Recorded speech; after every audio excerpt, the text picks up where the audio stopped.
Okay, good evening and welcome. Welcome to another episode of MXDTV. This is a very special episode.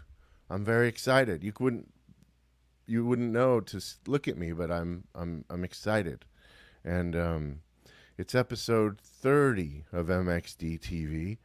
And before we even went live tonight, we've had people leaving nasty messages, like my friend Juan saying, "Hurry up, some of us have things to do." And so I don't know what that means. I'm afraid to read that. There's only until you visit a candy store, gangster. Oh, that's right. He's my good friend Juan is referencing Grandpa Joe from Willy Wonka in reference to the golden ticket that we're going to be talking about. Melanie's Candy Bar, Melanie and Ann Sanger's collaboration for Bingo on the Boardwalk, or the Boardwalk Bar. Is that what it's called? And we'll get to that. And so Juan's referencing the golden ticket hidden inside. We'll talk about that. Rick Skirbo could hardly wait to join us. He said it was going to. Anyway, welcome to the show. It's episode 30 of MXDTV, and I have a whole panel of guests this evening, a distinguished panel of artists, and I couldn't be happier, and I couldn't be more honored. If any of you follow the show and follow my story, it's no secret that I'm a notorious, or was a notorious loser for most of my life, and had really terrible friends and undesirable friends. And now that I've cleaned up my act, I get to hang out with really cool people. And so tonight we're going to visit with my wife, Melanie Delgado, and the production team, l.ittle.bit, which is Mimi Young and Richard Hall, and the painter and gallery owner, Ann Sanger. So without further ado, I'm just going to invite everybody onto the show. It's going to be a free-for-all, and we're going to have a lot of fun. So let's do it. There's Melanie. Hi, Melanie. Hi, everyone. Okay. And there's Richard and Mimi. Hi, guys. Hey, you guys. Hello. All right. And last but certainly not least, the one and only Ann Sanger of Pinkwater Gallery. Hi. Hello, everybody, and welcome to the show. And it's so exciting to have you all here tonight for the 30th episode of MXDTV. It's broadcast all over the globe, and it's a big sensation with everybody, especially artists and the literary types. It's kind of a highbrow audience, so no pressure. But let's see, John Light is here, and he says, "Yay," which is, if you're a reader, Melanie is a rock star. So thank you guys for everybody for tuning in, and thank you, my distinguished panel of guests, for being here. It's an absolute honor to have you all here tonight. I'm sure you have things to do, more important things to do, but it's nice to have you here. So, look, so I will periodically just show you who you calling highbrow. You, Eric, you are one of the highbrow people that watch the show. Okay, so let's just get into it. Why are you all here tonight? I think you're all here tonight because we're all in Melanie Delgado's orbit. That's why we're all here tonight. We all know the amazing and talented Melanie Delgado, and it is interesting to think about it that way. And I mean it. I am saying it mockingly, but it is. I'm only doing it just because I don't know how to speak seriously most of the time, but it is interesting that we all are here because of you to a certain degree, Melanie, and it is a real honor to be a part of this group. And you do, I can only speak for myself, and maybe you guys can speak to this too, but Melanie does have a certain way about her that inspires and just kind of lends itself to a pretty good vibe. Wouldn't you agree? And I'm not just saying that because I live with her. We fight all the time. No pressure. You're a little biased. No. Well, I mean, yes, I am, but I mean, we fight all the time. I call her bad. I call her mean names and stuff too. So Better watch out because you could be like that asteroid, and Melanie could like hit you, and you could go zooming out of her orbit. That's right. That's right. That's right. I think Melanie seems to have a lot of fire. She kicks ass, right? Yeah. Yeah. Well, it's Fire. interesting because you guys, and we're going to get to this in a little bit. You did a video chronicling her a painting she did, and we're going to talk about that painting more. It's going to be hanging in Anne's gallery. Is that correct, Anne? Yep, it's already there right now. Oh, it's already there right now. Okay, great. So, and we're going to talk about that. But like, you guys reached out to Melanie and asked to film her. What drew you to her, and why did you decide to do So, that? I found Melanie on Instagram, and Melanie, you're so good at promoting yourself and showing your work, and so it really kept me interested in watching what you were doing and where your paintings were going. And Richard and I had started doing this series of videos of artists. Get your arm correct. Exactly. Like to have a conversation with an artist about what they're doing and who they are, and just like their everyday. And so I thought, let me see if you'd be up for it, because you seemed like perhaps you would be up for it because you were so vibrant. And so so we're really excited to see that you were. So it was such a great experience. Yeah. In your studio and watching you produce your paintings. Yeah, and also the fact that you were open to us coming in while you're painting, because a lot of people are like, "Wow." Right. Yeah. Don't invade my space, Richard, please. No, you're so welcoming and warm, and just like letting us have like complete access to you. Yeah. Well, thank you.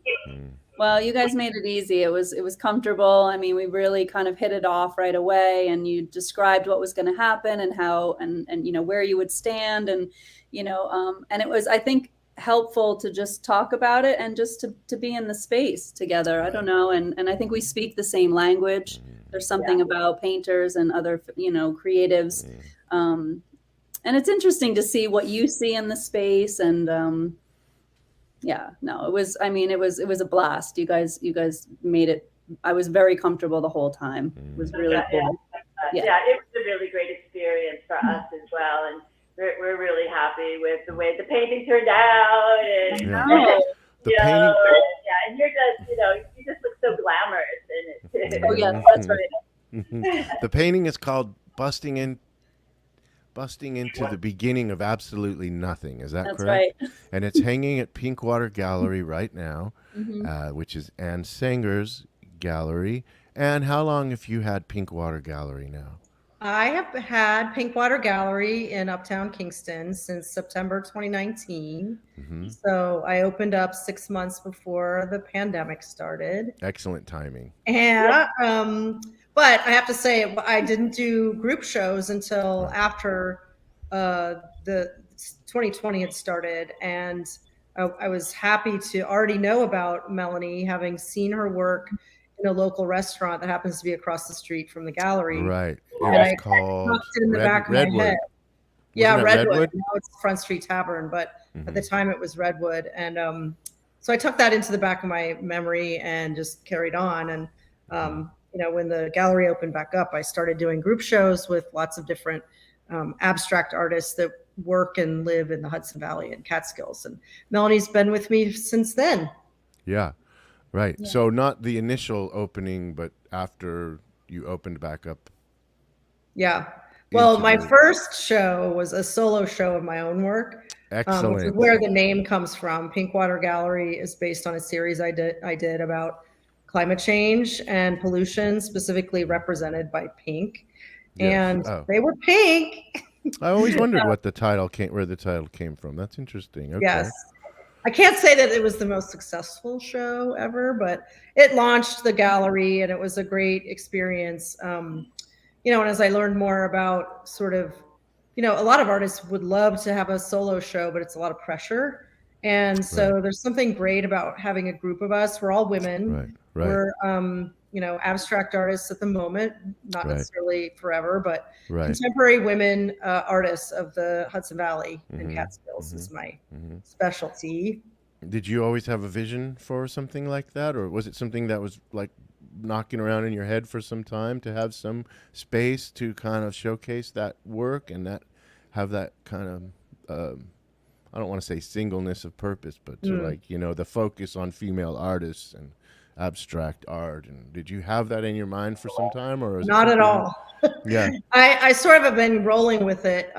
So, you know, I worked in corporate America for almost more than 25 years. And when I decided I'd had enough, I wanted to go back to my roots as an artist, and I started painting, and one thing led to another. But, you know, I think this year especially, I thought, let's focus on supporting women's voices in art. We still are not, you know, close to parity in terms of representation in exhibits, galleries, and museums in particular. We're getting better. It's getting there. Sure. But so I thought, let's just focus. It's not excluding men. It's more supportive of women. It's putting that stake in the ground. And why not? it's been good. People react well. I think it's a great idea, and it's certainly been successful, it seems to me.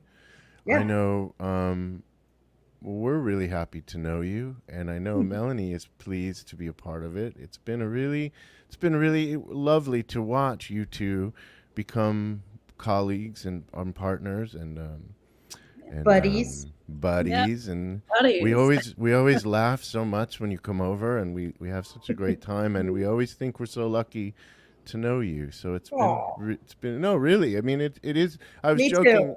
I was joking up top about, you know, who I was, but it is true. It's like, you know, you put yourself, if you put yourself on the path, you know, like you said, you know, you worked in corporate America, and then you wanted to do something totally different.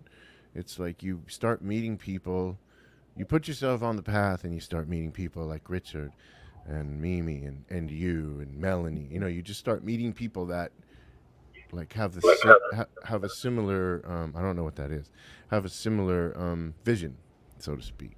So when did you and Melanie come up with the idea for the Boardwalk Bar? Should we talk about that?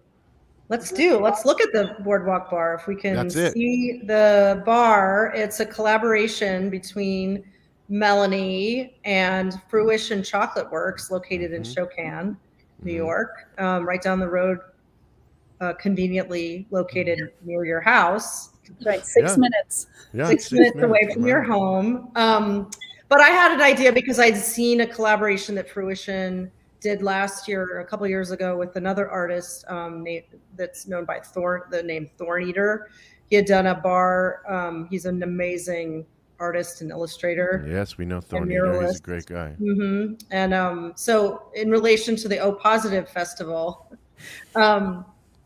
he you know, that inspired me to do the same with a painting of Melanie's. And we set about selecting the painting by getting a committee together, including Lindsay Wolkowitz, who is the art director of O Positive Festival. Yes. And we had Dahlia Graham from Fruition, and our little committee.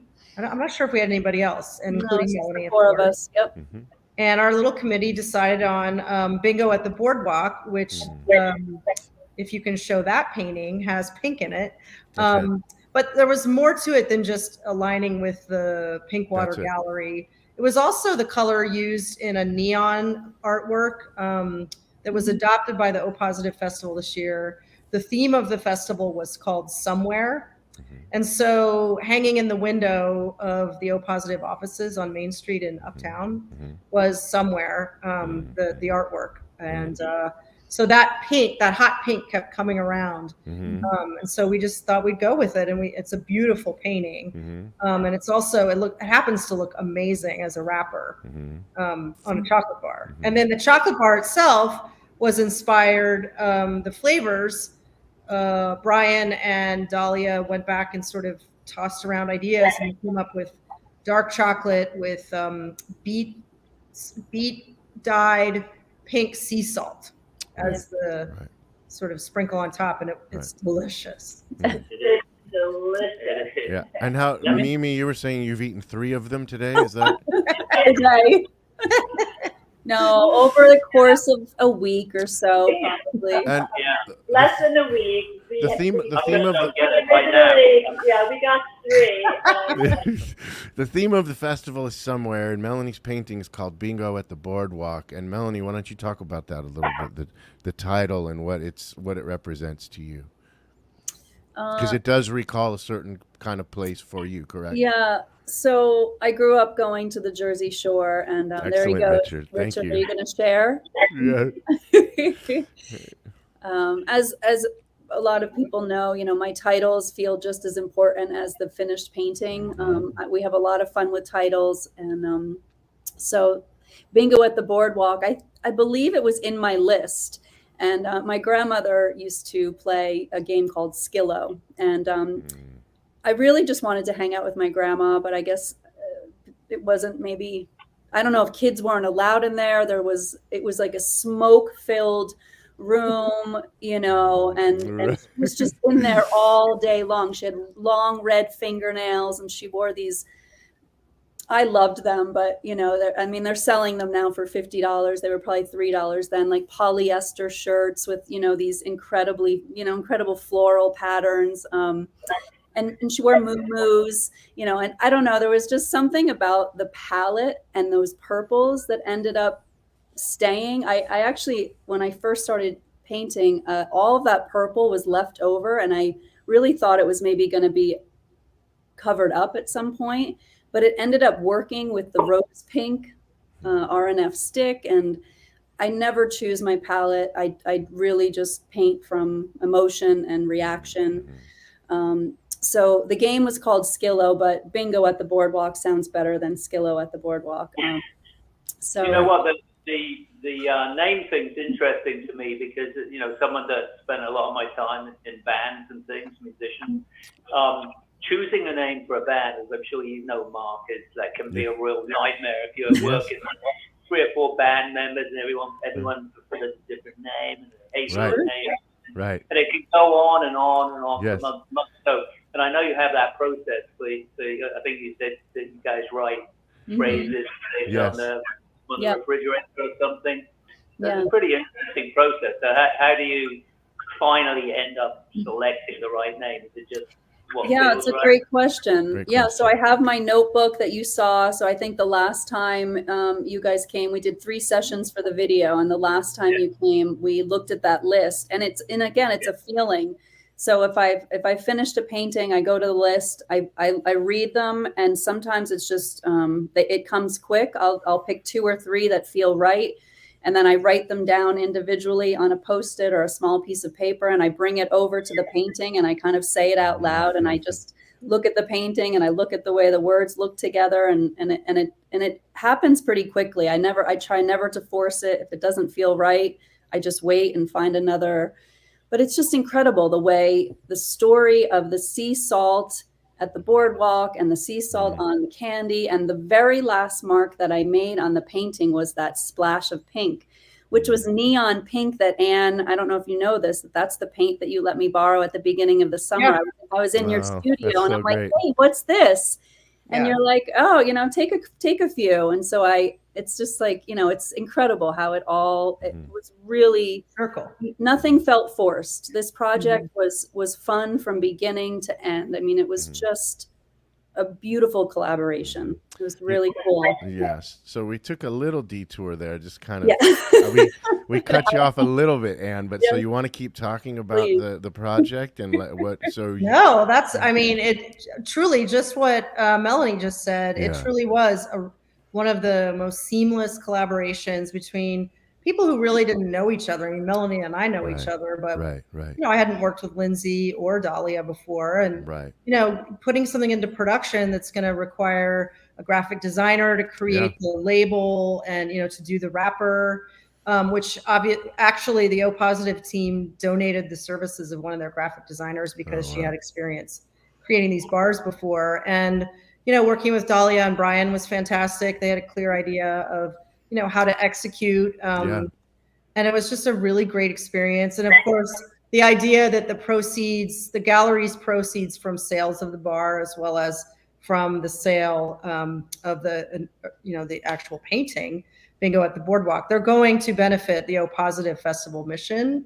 So it just makes it like a feel-good situation. You know, the mission of O Positive is to help provide free medical care to and underinsured artists and musicians. Right. So, which is probably the most underinsured group of folks there is. Yeah. Great. Yeah. Yeah, and the healthcare situation with insurance in this country is one of my two big, my issues that I sort of go on about and vote on. That and environmentalism. So, it kind of brings it all together. Yeah. So now we have people joking.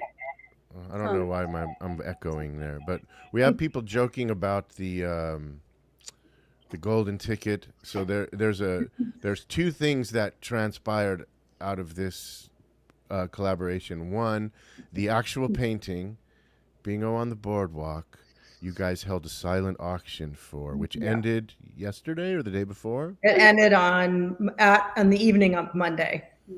Okay. And you're here to announce the winner of that auction. And also there was somewhere out there in the ether, in one of the candy bars, is a golden ticket a la Willy Wonka. And whoever finds that handmade golden ticket that Melanie made in their candy bar, they get a small painting called Skilo for free, correct? Exactly. Yeah. So the winner of the silent auction was a gentleman named Andrew.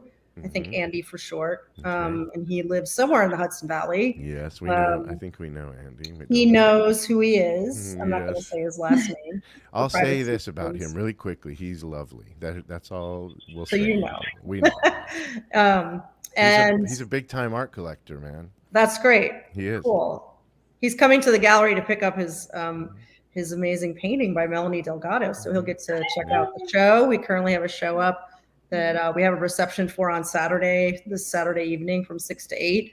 And then Skilo actually is a lovely little painting. It's 9 inches by 12.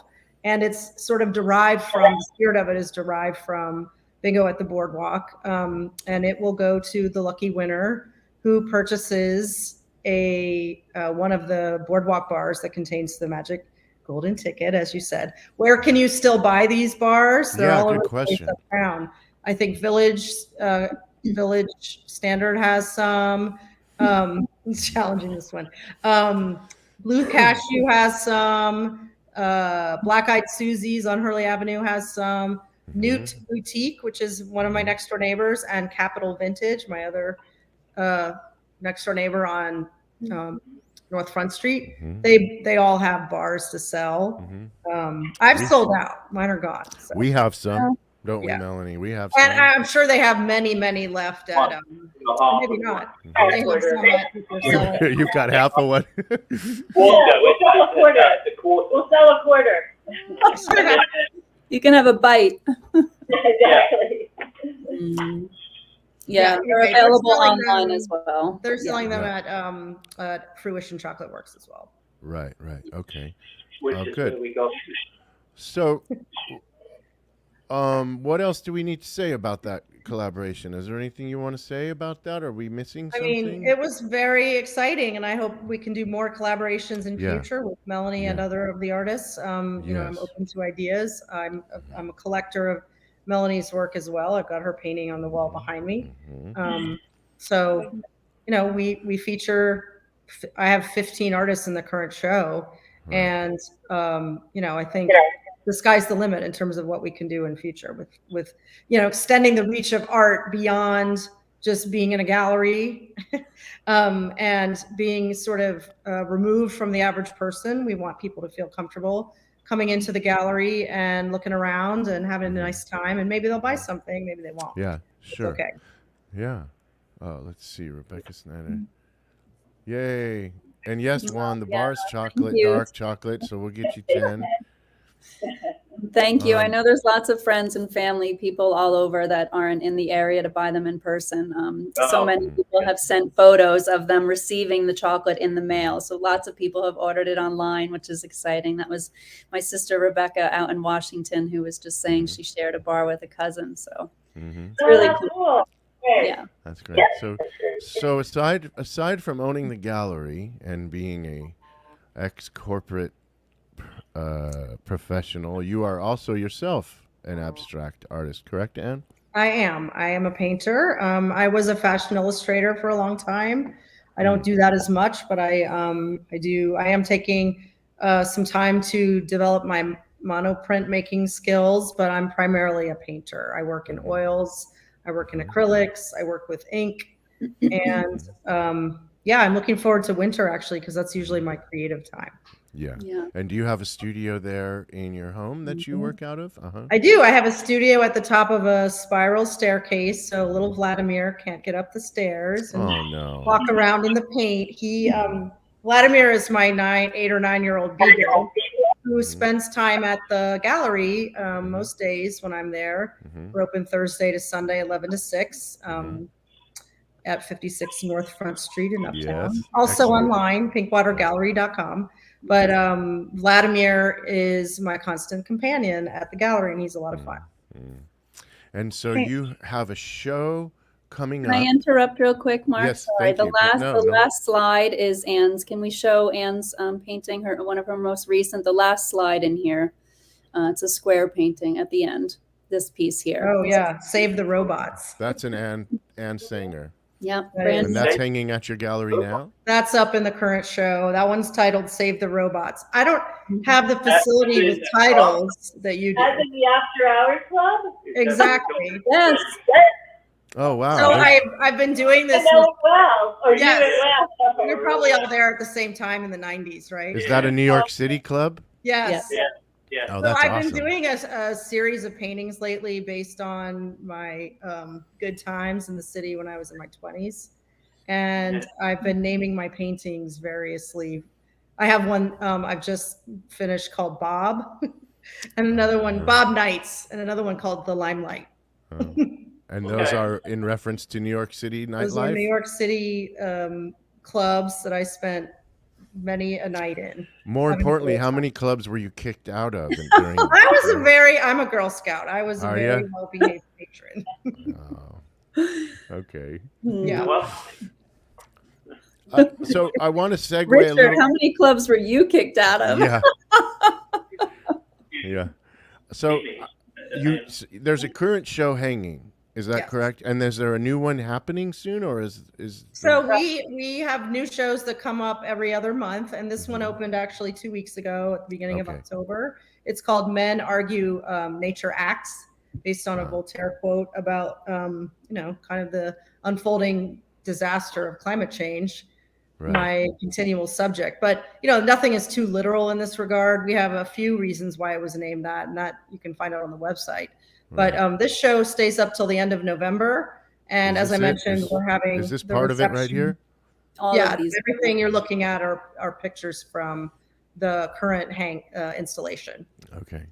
And then in December, we'll open the next show, which will be the final show of the year. It'll go through probably the end of January, and it will be, I think, based on ice and snow. Winter is coming. Kind of a feeling of what it's like in the winter here. Yeah. That's very broad, but yeah. Oh, it's great.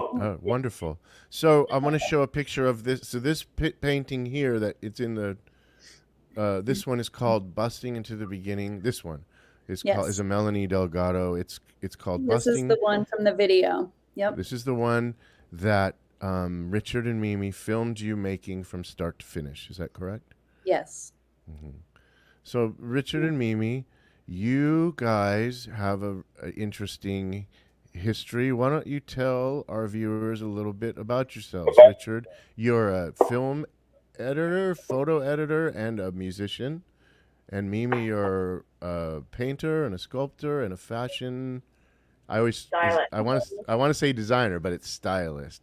And anything else I'm missing, maybe you guys can fill us in a little bit. I think you guys are fascinating, so let's hear a little bit about you. But from my perspective, I grew up in England. I got involved in the music business in the late 70s. Right at the end of punk, I suppose. And you were in a great band called Electric Guitars. I did a few called Electric Guitars, and I did a whole bunch of other stuff with various people. I was lucky enough to travel around quite a lot, Japan, bunch of tours in Europe and a couple of big tours in America. And I was lucky enough to get a couple of record deals during that time frame. So I did that till about the mid to late 80s. And then in 87, I moved to New York, and intending to keep going with the music business, but I never met any musicians. Everyone I met in New York was in the fashion business. I had a couple of friends that were photo assistants. So I just fell into that, and it was so much fun. So I got involved with that. I was illegal here for 6 years, and I just ended up helping out for a producer that put together photo shoots, for retail companies and advertising and the like. And that transitioned into me ending up being a producer, and I ended up being a producer for about 35 years. Wow. And I've just stopped doing that. And I've always tried to stay in touch with music, but I got a little bit out of touch with it. I have started writing a lot lately. When we moved up here, we started messing around, especially during COVID. We started making a lot of videos, peculiar videos and things which people enjoyed. And then I think I made a couple of videos of Mimi, who's a painter, and we started getting a good reaction from that, and realized that there was room for that, and that people needed it. So we did a few more like that, and that's how we ended up working with Melanie. I've always enjoyed editing video, and I think we talked about this. For me, I do a lot of electronic music these days. I do all the editing, and I use Final Cut, and I think the process is really similar to me. It almost feels like the same process. The way it works. So that's my history, but Mimi's is far more interesting. Before we get to Mimi, I'm just going to say your current your past musical project was a band called Electric Guitars. I've listened to them. You can listen to them on Spotify. They're great. And then your current project is something called Skewtronic, I believe, correct? Skewtronic, yeah. You can find that on SoundCloud and a bunch of other things. It's really cool. Yeah. Okay. Sorry. I just wanted to interject that really quick before we got to Mimi here, but let's hear a little bit about you, Mimi. So I grew up in New York City and went to Pratt, got a BFA in drawing from there. And when I graduated, I too didn't really know that many artists. I knew everyone in the fashion business, and started going out to clubs all the time and meeting more people in the fashion business. And eventually that's how I started to be a fashion stylist. And I did that, and I'm still working on photo shoots, doing styling. But I've painted the whole entire time since I was since the 80s. And I make sculptures also, and have done a lot of ceramic sculptures and installations, and I'm working now on sculptures made out of this miscellaneous things found in my studio, and different types of kind of like lower level clay products, which has been really, really fun. Yeah. And so, yeah, that's it. Yeah, and I think since we moved up here about 3 years ago, coincidentally when COVID started, and I think it's been great for me to get involved in a community up here of artists. Which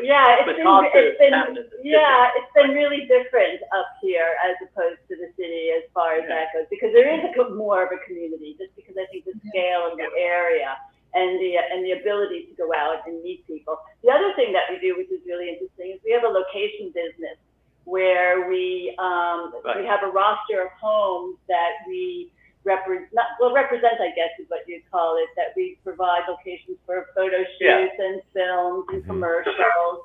And so that's been a really exciting thing to do. Yeah, that's starting to take off a bit. And it's really, really fun. I mean, for me, I decided 4 or 5 years ago that I really wanted to try and transition out of production, because it's such a, it's a pretty tough job. It can be a pretty tough job. And this was still something that was part of the same business that we were familiar with. It allowed us to be able to stay where we live without traveling as much. And it's actually been great. Yeah. And as far as like the us filming too, a lot of my work is I'm an abstract painter, but there's a lot of narrative that goes on in my paintings. And so I'm always thinking of stories. So it's like when seeing Melanie and seeing how she presented or how you presented yourself, Right. It's just like I all of a sudden started creating a story about how we could tell your story, or like collaborate with you so that you'd be able to do that as well. So it's kind of like a natural transition from painting into working in film. Yeah, I mean, I think I speak for Melanie. I can speak for both of us. I'll let Melanie speak on it a little bit too, but I just want to say I think her and I both have really loved meeting you two and felt so encouraged by your support and by, I met you guys through Tim Gainey, who's a photographer, and I was doing a video with him and brought you guys in.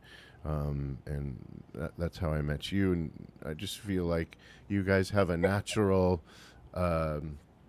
way that's very encouraging, and you're both like very hip, and you have this kind of way of like making everybody around you feel a little bit hipper too. Am I right? Is that a word? Oh, yeah. Hipper? I'm hipper? I'm way cooler now that I know you guys. Yeah. It does feel like that. I feel like knowing Anne and knowing you guys, I think we're in a different social stage. Yeah.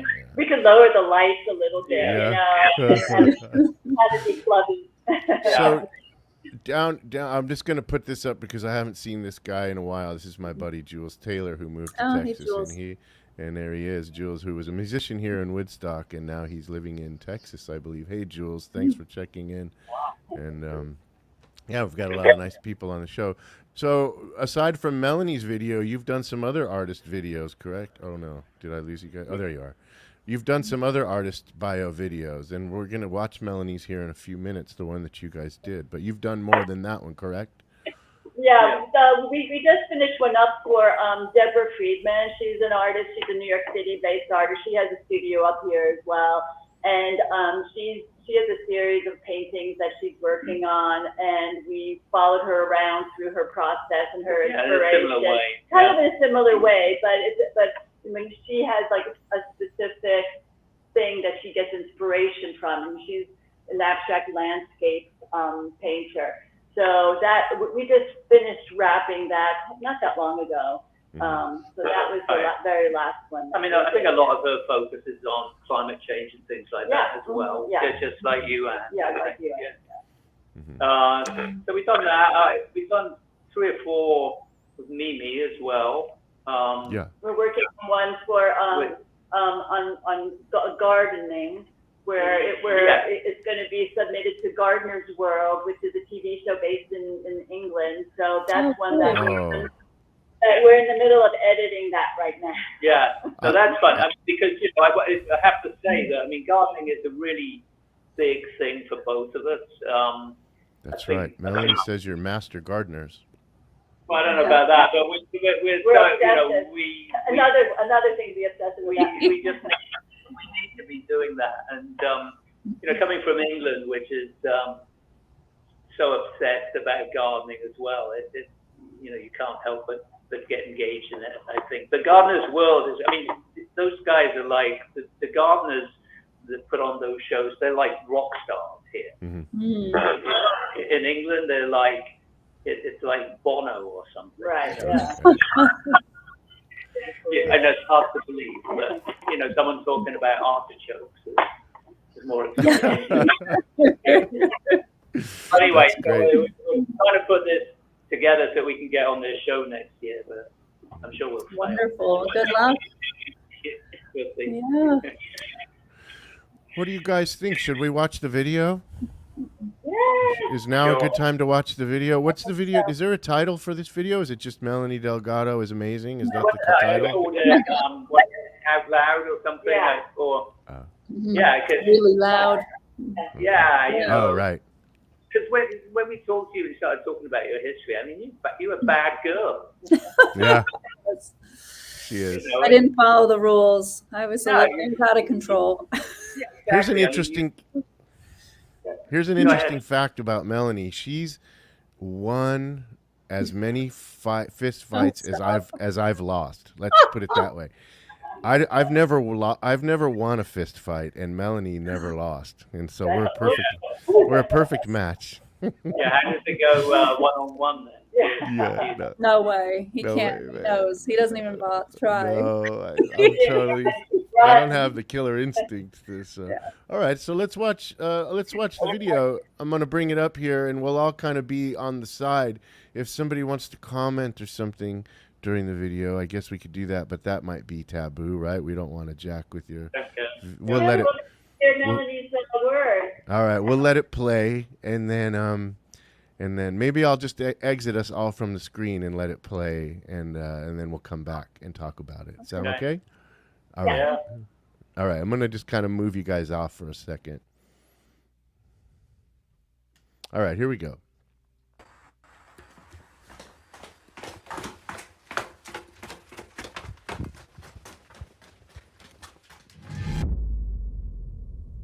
I do like really loud music. I've always liked loud music. You know, I'm a punk rocker at heart.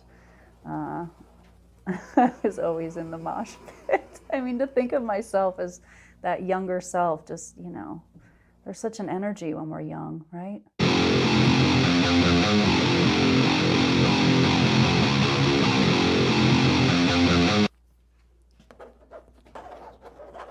When I start a painting, I get my tools ready. I clean up my sticks, my RNF pigment sticks. I typically will mix maybe some piles of gray paint, or if there's some leftover paint on my palette, I'll scrape that up and add in some white. And I will start with my woody sticks, the kind of drawing tools, to get some line and energy on the canvas. And then I go in with leftover paint or sticks, and I scrape, move it around. I try and make just the white completely go away to have a place to start and to continue, I guess, yeah. And when I get into my studio, it feels like the ultimate opportunity to stop thinking. So it really is a feeling that I try and be in the moment as best I can, and be paying attention to the way the color is moving. I just try and listen to the feelings that come with each mark. And I feel so calm. I feel so calm after painting for a couple hours, and calm is not, in my opinion, a way I would describe myself. I feel like I'm pretty, I have a fire, you know, I've got that fire going, intense energy, a lot of ideas, a lot of energy, emotions, so. But orange is my favorite color in a painting. I find that orange always finds its way in. Sometimes even when I cover it up, it's gonna peek through and find its way back in. But yeah, I always say I've had a love affair with orange since I was in 7th grade. I have friends who remind me that I must have had an orange marker, and that's how I signed the yearbook that year. Yeah, I should probably stop there before something terrible happens. When I was young, I mean, I didn't know Marc until I was in my 30s, but yeah, I mean, I was wild. I was wild, a wild, wild kid. You know, I was arrested a lot. I was a you know, fighter. I thought I was this real tough kid, and you know, I mean, that stuff just seems like, oh, that's what teenagers do. But you know, I ran away all the time, and you know, you don't know what's happening even as you're a kid. You're seeking something. You're seeking community. I didn't even know I was an artist. I mean, I always had a camera in my hands, but I liked to race. I liked to drive really fast. I would race my cars from New Jersey to the city. You know, I'm lucky to be alive. Marc made my first studio. I wasn't painting. I didn't have my own art practice until I met him. And he saw a pile of art tools in my apartment, and he said, "You didn't tell me you were an artist." And I said, "Oh, I'm an artist who doesn't make art." And he said, "Oh, well, we should change that." So he created a space in his apartment the first year we were dating. It was my birthday, and he said, "Oh, can you go out to the mudroom and grab," I don't know what he was asking me to get, and I went out there, and he had completely cleaned out the space and said, "It's your turn, buddy. Like it's time. It's time for you to paint." And I've been painting ever since, and that was 11 years ago. I love that saying, get busy living or get busy dying. I feel like that's really there with me in my painting and I think everything, but yeah.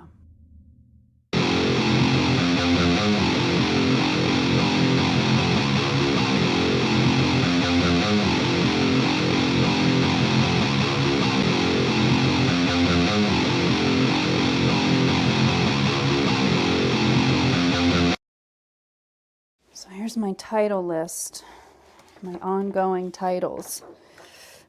The Last Hurricane, Habitual Dining, The Opposite of Orange, I Know Rufus.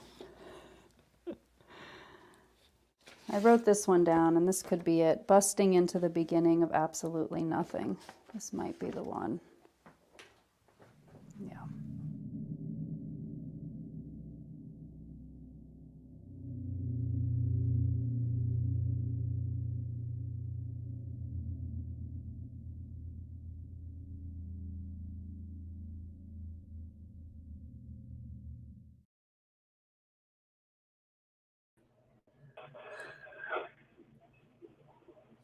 Oh, That looks Bravo. great. Yeah. I just can't wait to see the painting out there in the world on Saturday. Yeah. I love that video so much. I laugh. I start crying. I'm just like, it's so cool. I mean, I wouldn't know the way you've, the way you edited it. I mean, it's just, I don't know. I don't have words. I feel like words won't, I love it. I mean, the first time I watched it, I thought, oh my God, like that's me. Sometimes you see a photo of yourself or a video and it just, I don't know. It's just like so cool. I mean, you guys just captured. Yeah, you. But it wasn't hard really because it was all you. Yeah, exactly. And you're so honest about who you are. It was very easy for us. Thank you. And we kept out some of the bits, as I'm sure you noticed. Yeah. How much footage did you have, and you edited it down to about 5.5 minutes? How much did you have to sift through? You shot for 2 days, didn't you? 3 days. 3 days. You did 3 days. Well, we probably did 2.5 hour sessions, and then we came back and just did a really short one because we liked the idea of that title and wanted to see the finished painting because you hadn't quite finished it, right? Yeah, I made the last mark, so they came back to see the finished piece, and it was interesting because I just paint when I want to paint, but it was nice to kind of have a deadline, and we worked pretty quickly. We stayed in touch. It wasn't like, you just never know. You start a project and it's like, is this going to happen? And we were really on it. And you guys are early birds like me. They came at 9 o'clock in the morning, and I was just it was perfect. Yeah. So we had a lot of footage, but really the hardest thing from the editing point of view for me is always trying to decide out of all the bits of audio you've got, how to thread something together that works, that's cohesive. Something that creates a story, and put Melanie over in a way that makes sense, because there's always other things you could have put in that, you have to make decisions about what you don't put in. Yeah. Plus, you had Mary Scout and I upstairs ruining perfect shots. Yeah, I mean, there were toilets flushing, toys jumping on the floor. Soundtrack. She was doing yoga. I don't know what was going on. I don't know whether you were. I don't even hear it. Tapping your foot or something. Yeah. But the biggest shocker, I think, was to say, how do you paint in that dark space down there? It's a miracle. I know. It works for me. I mean, it's dark, and I didn't realize how dark until all of a sudden they had all these lights in there, and I was like, oh, wow, this is kind of nice. Well, also you had said how you take your paintings outside and Yeah. look at them out in the yard, which we didn't film, but that would be an interesting thing to see too, to see Sure. like you relating to your piece the Yeah. first time it comes out of the womb. Well, it works for me because I'm working on it and I like what's happening. And then when I really love it, I go, okay, now I'll take it outside. And then I'm like, oh yes, okay, this is Yeah, right. yeah. This is just right. You know, it's been interesting because, you know, when we started doing these and we started to get a feel for it, and we started to realize that we really enjoyed doing this and Yeah. getting a chance to get together with artists and learn about them and really discover all of their, you know, what they're about and their vulnerabilities and everything. It was really interesting. But what's been more interesting is, you know, we had an opportunity through WAM to do some I was just thinking of that. to do some videos for the artists in there. Yeah, we spoke to Wham about doing videos of the artists who were having solo shows, and so we approached them this past year, and they really weren't interested in doing Wham video. was interested. Wham was interested in maybe introductions between the artists and us, but they weren't interested in doing a video. doing videos. It was like, I think, It was surprising. too intrusive, or maybe they were too private or something. So Sure. that was really interesting to us. We would never have thought that. Right, and for free. We're offering to do it for free for WAM, who Mean is affiliated with a little bit, and it just had never occurred to us that people would. They wouldn't want to. Yeah. I think it's a generational thing. Like it depends. You know, like the Instagram generation would have been all over that. Right. Yeah, exactly. Yeah, that's kind of what we thought too, and that also it's a very private experience for a lot of artists, and some people are a little bit more of exhibitionists than others. You're an exhibitionist, Melanie. Right. Right. Yeah.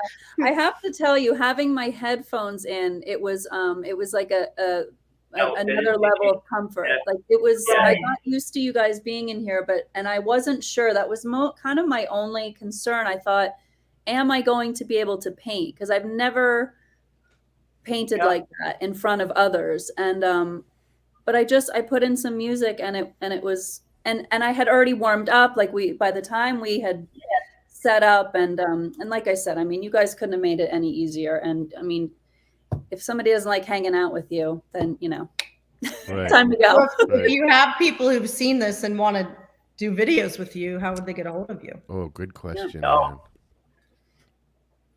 What's the easiest way to get a hold? Go to Instagram, probably. Yeah, Right. Instagram. Yeah, it's little bit, but it's it's a really big it's mistake. Like how it is here. l.ittle.bit. So they can find you on Instagram under that name. Just at the moment, we send a message, a direct message that way. Yeah, that's really the thing we're most engaged with is Instagram on all of our various things, I would say. We're putting a website together for it because it's suddenly started to getting a little bit larger than life. and we'd love to. We're enjoying that a lot. Yeah, it's a lot of fun. It's really, it's like a collaboration. You're working with someone who's doing their thing, and you're kind of like sneaking in there and asking questions that may have something to do with it, may not, and all of a sudden the artist is talking about a whole different subject that's just been brought on by a question. Well, your questions were so great. They weren't typical. There were some that were like, okay, the process, but like, how did I start talking about racing cars? I mean, I hadn't thought about racing cars in years.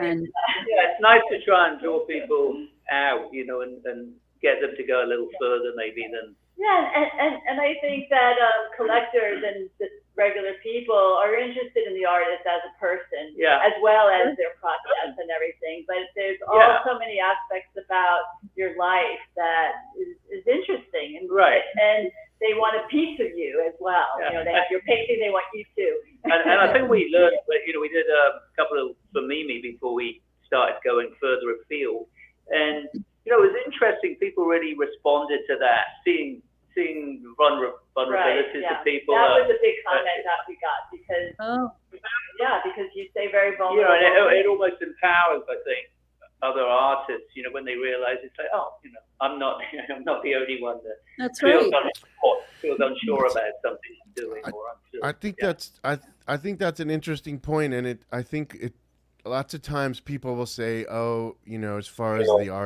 artist goes, the work has to be enough, and you know, why are people always so interested in the personal lives of the artist and like what they're like and this and that? But I think it does have validity. I think it is interesting, and especially for others that want to be an artist or like practice themselves or just wonder, you know, what it is that inspires somebody to make a bunch of marks on a canvas or make a film or whatever. You know, I mean, I think there's people want to know what's behind that. Don't you guys think that it is valid? Or?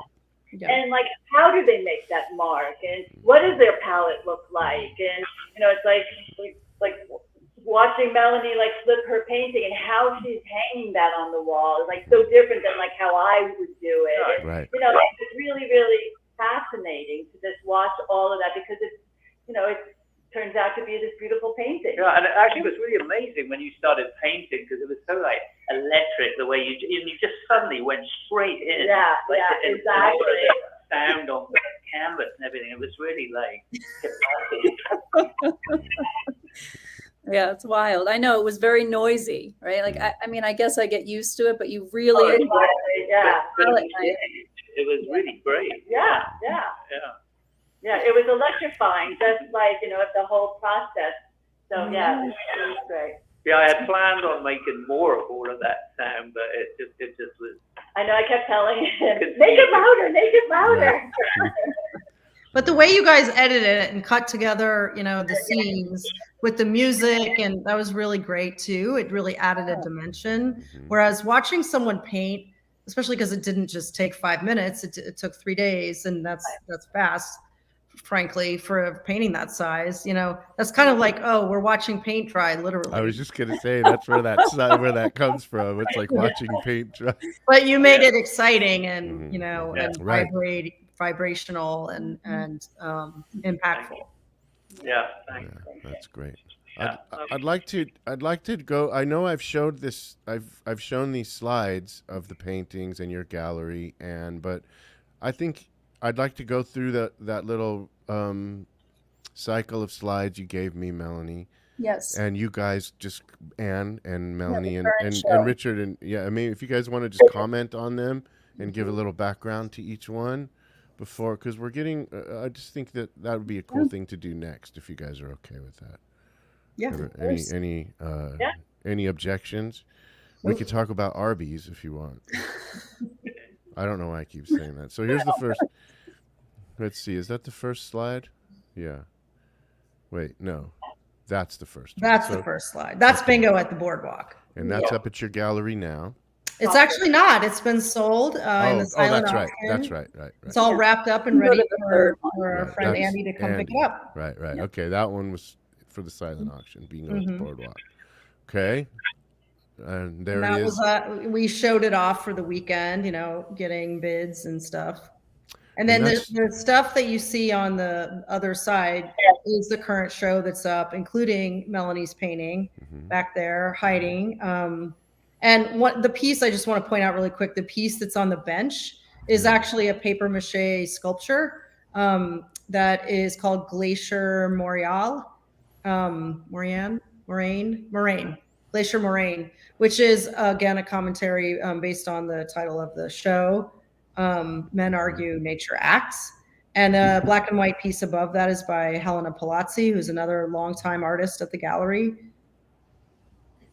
Who's also been in Melanie's studio and taken photographs of her, hasn't she? Yeah, she's a fashion photographer by trade, but she also incorporates photography in her work. She does beautiful things with encaustic and photography, and she also does branding photography with her company Yellow House Production. So if you're looking for a headshot, she's a great option. That's great. Awesome. She did beautiful photos of Melanie too. Yeah. My Thank question you. is, who hasn't been in your studio, Melanie? That's what I want to know. This is the finished product of the video. Yeah, there right? it is. Yep. How long did that painting take, actually? So I was trying to think when I worked on it in between our sessions. So, Yeah. but we did the 3 visits. Did we start this at the end in the summer, or it must have been the summer? Yeah, it was in the summer. I can't remember exactly when, but we came, and then I don't think we came back again for a couple of weeks. Yeah. Yeah. Before, yeah. We wanted to let it dry a little bit and let work it on dry, it. I think we were in the city. Yeah, I think that, we were in the middle of other But it was projects. quick. And It was a and quick then one. we came back for the 3rd time. I think maybe like more than a week after that again. So Yeah. it was over the course, maybe like a month-ish. Yeah. Does that sound right? Like a total of 2 months with visits? Yeah, probably, yeah. I think so. 1.5 months. Maybe like a month and a half, perhaps. Yeah. Because you work in oil, so you do have to give it a chance to dry Yeah. and rest and go Yeah. back in. I mean, you're usually working on 3 or 4 paintings at once, Yeah. correct? Yeah, hence the ones behind me. So these are all in progress. Yeah, but I did a lot of scraping, and then they came back at the very end, and I made those last marks because I loved this long ultramarine blue on the right side, but it didn't feel completely balanced. So when they came, I actually knew where I wanted to make a few marks, and I made more than I thought I was going to. So I added that in, and then did a couple dots at the end. So those. And then there was that really great moment when we were filming you. I don't know whether it was the first or second session, and then you suddenly started working on another painting. Oh yeah, I just went over to the easel and started. Well, she had a wet brush, you can't waste paint. But I love the idea that those dots on the right-hand side came last, because they're really a kind of punctuation mark. And I think a lot of people misunderstand abstract painting. I hear this comment on people walking by on the sidewalk sometimes. Oh, my kid could have done that. And, obviously that's not true, but there's quite a bit of thought and background and experience going into creating a piece like this. Moving the eye around is one thing that abstract painters talk about a lot. Balance, value, composition. So, I don't know if you have any thoughts to add to that, Melanie, but there's a lot going on here. Yeah, no, it's very busy, and thank you, Anne. I appreciate all of that. It's a lot of looking, it's like just as much looking as it is painting and working. I mean, I learned that, at the beginning of painting, it was like I was turning paintings to mud, because I couldn't wait. And if I'm only working on one piece, and it's like you can only do so much wet on wet. You have to give it time to dry. And I love the layering. I mean, this one, I just couldn't let it go. And sometimes I think, well, I'll just put a little orange. And, we discovered through our, the time while we were filming here, when they originally asked what my favorite color was, my answer is always blue. And then at one point I said, why do I say blue? My favorite color is orange, and and I think between the energy, the conversations we were having, and that, I just thought, well, I'm just going to keep adding more orange instead of trying to kind of keep it, I don't know.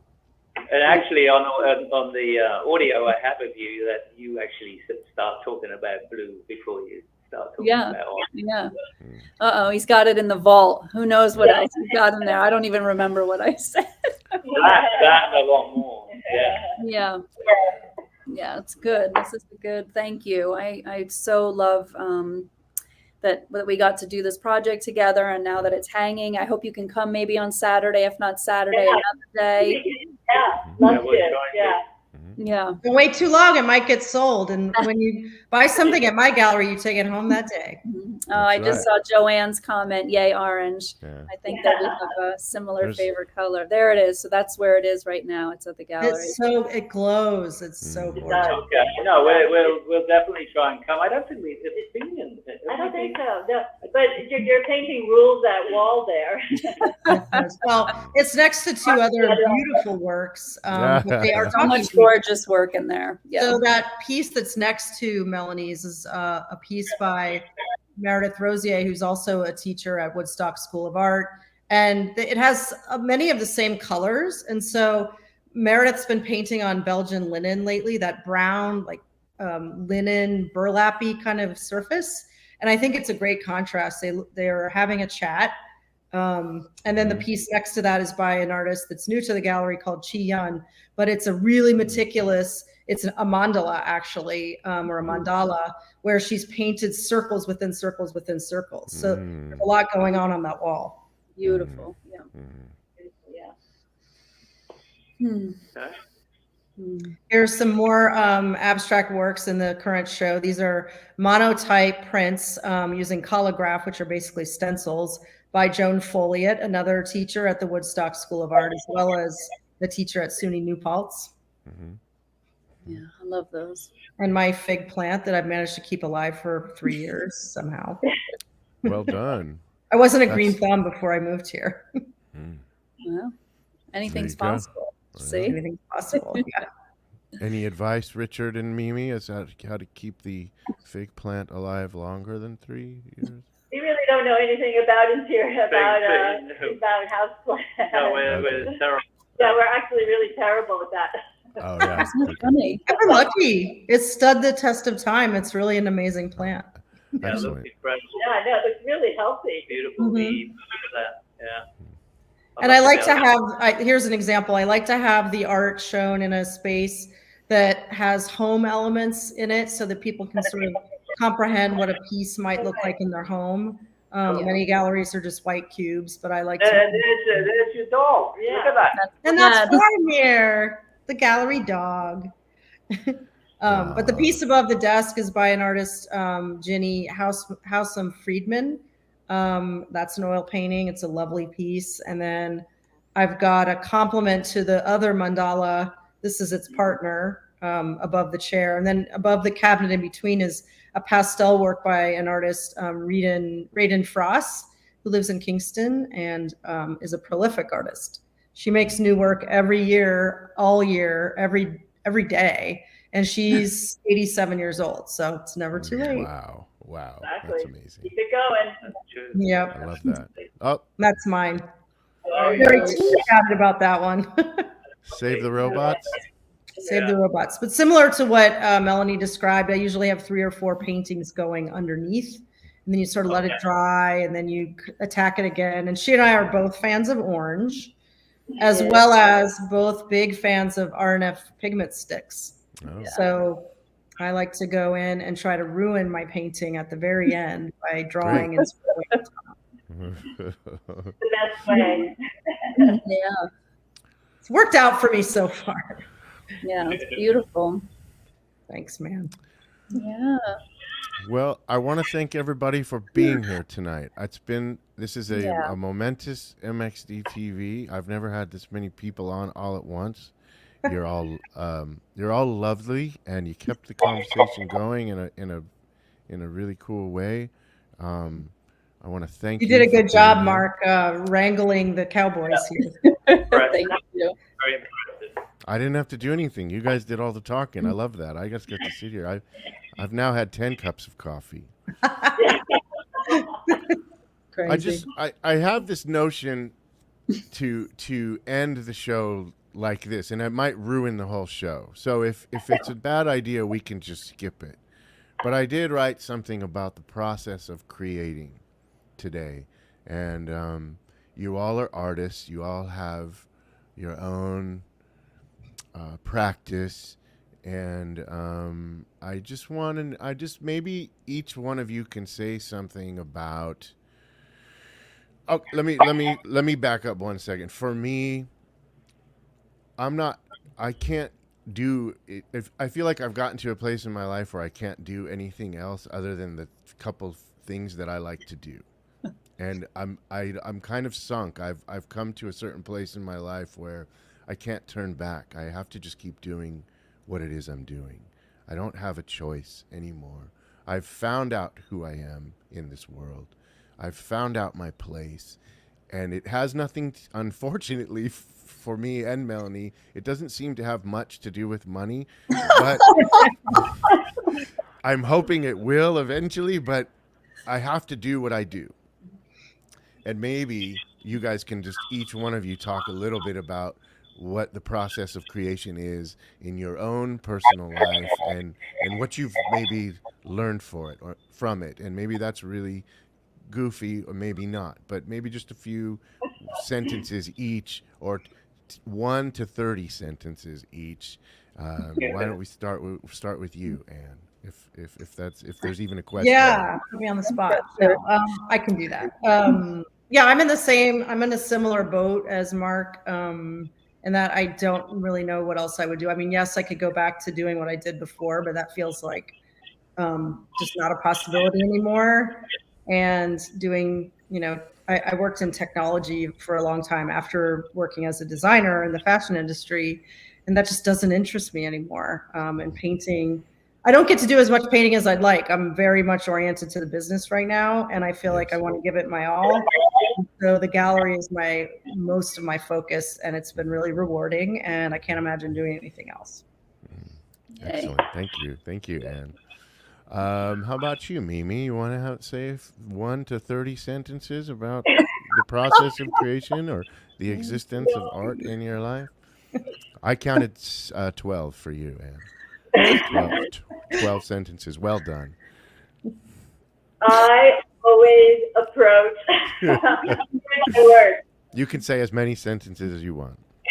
Whenever I go into the studio, I go to the studio as though I'm in the movie Poltergeist, and I'm walking towards that closet, and there's a beast in there. There's something in there that's like crazy, out of control, and I don't know what it is, and I don't know what I'm going to encounter.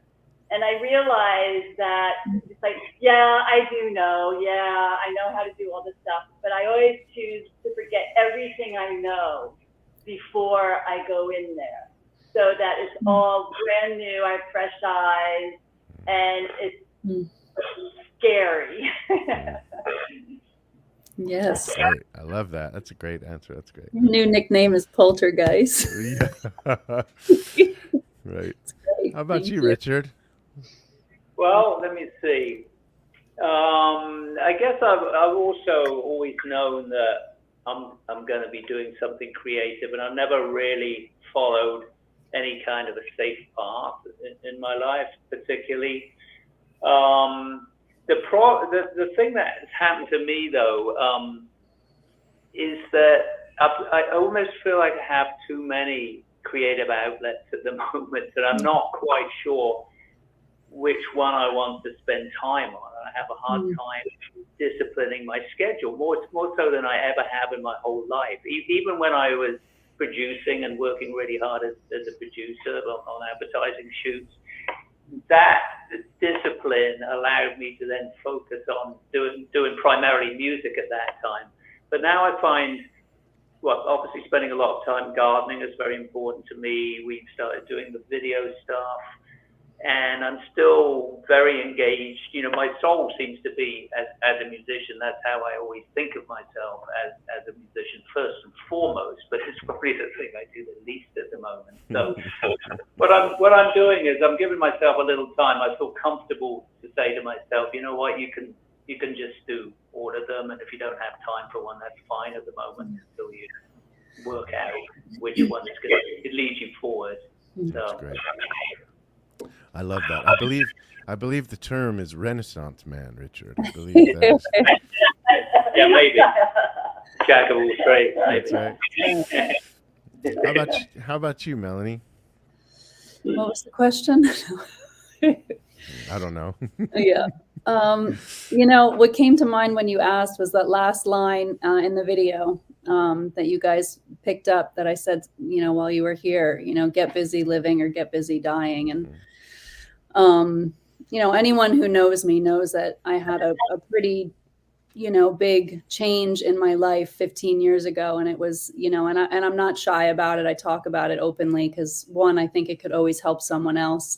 But I didn't paint until I got sober, until I stopped killing myself and trying to find a creative outlet with drugs and booze, and it was like giving myself a chance. So I'm fully committed to painting and creating and supporting others who are doing the same thing, and just staying open and showing up at the easel, at the wall, no matter what condition I'm in. I always feel better I always discover something about myself. And answers tend to come after painting. So, you know, I don't know if that answers the question. Sure, but absolutely. yeah, No, you all answered it in a really great way. yeah. I I think. love that you said show up, because that's such an important thing. Yeah. Mhm, Show up, not knowing what's going to happen in any situation, painting, you know, a new group of colleagues, friends, restaurant, like just getting there. You know, sometimes just getting there is the hardest part, but I don't know. I don't have any regrets, you know, right now. So that's pretty good. Yeah. Yeah. I'm gonna end the show with this. I get to have the last word because it's my show. I'm gonna end with this, and I've kind of been saying it all along, and I know that I don't know what it sounds like, but you know, what's happened here with all of you guys, what is happening with all of you guys, Melanie and Anne and Richard and Mimi, is you're collaborating. You all are collaborating towards what something, you know, you've all worked together to make something happen that's interesting. And it's been a real joy to watch you guys all work together. It's been a joy to live with Melanie and reap the reward of the joy she's experienced by knowing you guys and accomplishing something interesting. It's been a joy to meet you guys, and in my life it's been, I know that I'm headed in the right direction because I get to keep meeting people like you who inspire me. I find you all to be fascinating, and it's just a joy to know you all, and I hope we all get to keep working together towards a common goal, which is to make this stinky place a better place through art and creativity. I want to thank you guys for joining us on the show tonight. It's been a real joy. I think you've proven that the panel show is a success and we should do more of them. However, you've created a high bar. So if other people come on, they better bring their A game because you guys have made this so much fun and so interesting. So thank you all very much. I love you guys. Thanks, Marc. And thank you very much. You guys. Thank you. See you all. Yep. See you all soon. Don't sign off. I'll sign us off here, and then we can talk shit after we've gotten off the air. But I want to just thank everybody that tuned in and commented. And I usually will say your comments. Writers always have the last word. That's right. But thank you everybody that tuned in and commented and was engaged with the was engaged with the show. It was a great success. We love you, and we'll see you next week. See you next week. Thank you. Okay.